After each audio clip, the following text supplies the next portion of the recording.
各位拳王，为什么你上步反而离对手越上越远，还会追不到他？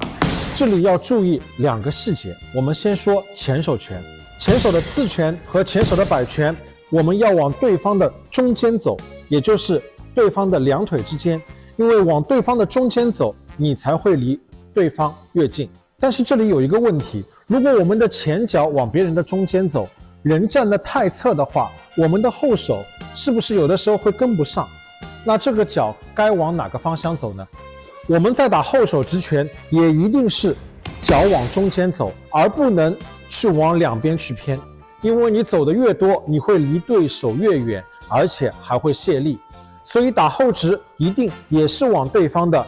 中间去走。当我们在远距离的时候，我们为了减少击打面积，我们人会站得比较侧，所以这样就会导致我们在1、2上步的时候，有的时候后脚会被卡住。这里一个细节是，在我们做出假动作以后，我们的前脚可以往它的外侧走一步，然后再把后直跟进去，这样的后直正对对方的中线打进去，效果会更佳。赶紧试试看吧。